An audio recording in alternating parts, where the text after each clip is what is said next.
Assalamualaikum warahmatullahi wabarakatuh. Saya Ade Dwi Yuliasari, NIM T2018-4062 dari PGMI D2 2018. Oke, di sini saya akan menjelaskan atau mengulas ulang tentang masalah pembelajaran. Nah, pembelajaran itu sudah tidak asing lagi kan, yang sering kita dengar di lingkungan kita. Oke, selanjutnya saya akan menjelaskan pembelajaran itu apa sih? Pembelajaran adalah proses interaksi peserta didik dengan pendidik dan sumber belajar pada suatu lingkungan belajar.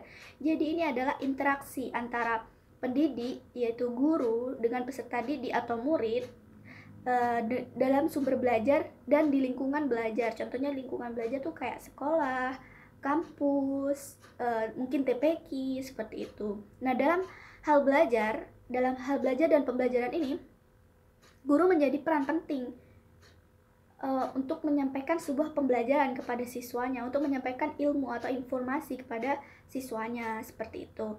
Nah, jadi belajar yang dilakukan oleh siswa ini berkaitan erat dengan usaha pembelajaran yang diberikan oleh gurunya, karena guru ini menyampaikan sebuah ilmu untuk muridnya supaya muridnya tuh paham yang tadinya tidak tahu menjadi tahu, seperti itu.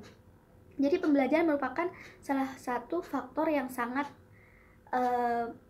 strategis dalam menghasilkan sumber daya manusia yang berkualitas. Mengapa begitu? Karena melalui pembelajaran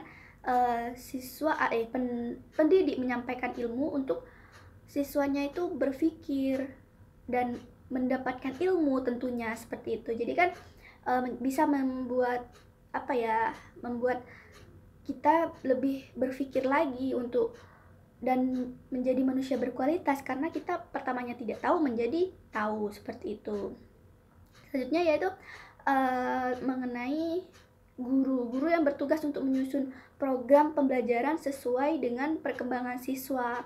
Proses pembelajaran yang menjadi tanggung jawab harus selalu disesuaikan dengan kemajuan atau perubahan yang tertentu. Jadi di sini guru tuh menyusun sebuah program pembelajaran untuk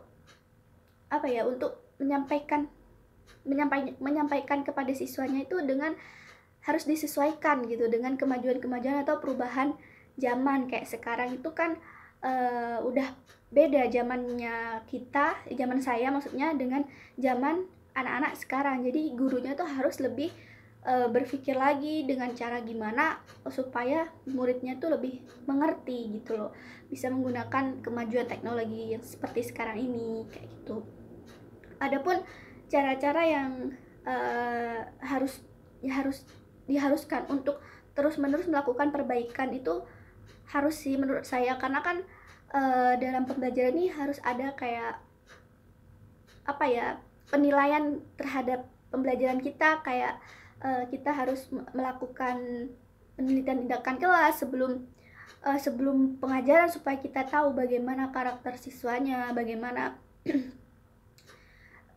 keadaan kelasnya, seperti itu. Itu termasuk sangat penting sih bagi saya untuk pembelajaran gitu, dalam proses pembelajaran.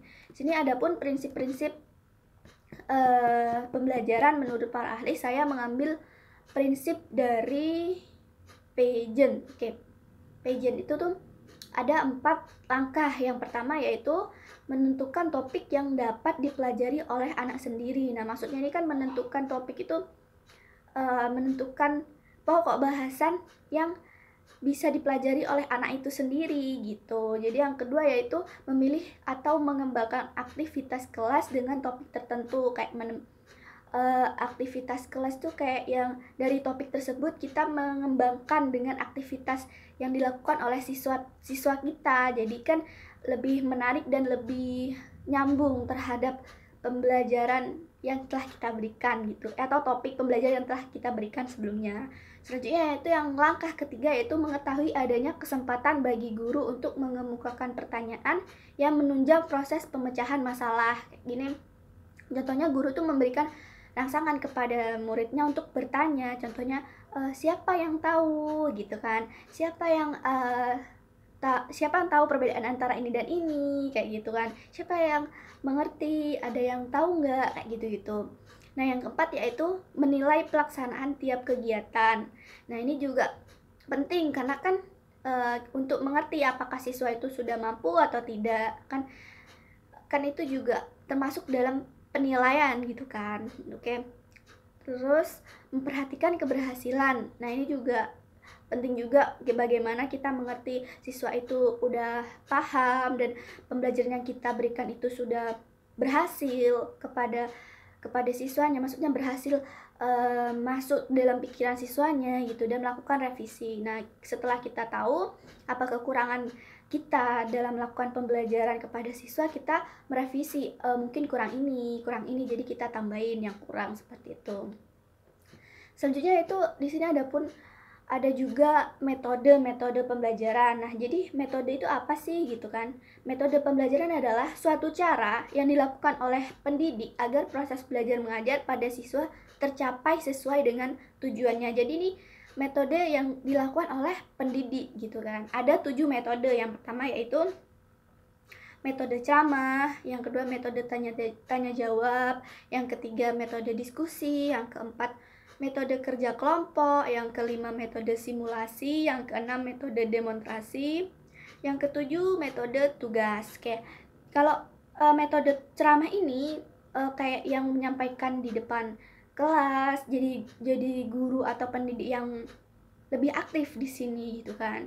Yang metode tanya jawab ini kayak yang memberikan pokok masalah yang tadi saya sampaikan itu, kayak memberikan pertanyaan kepada siswanya, siapa yang tahu ini gitu kan, siapa yang tahu perkalian 1 kali 1 kayak gitu tuh.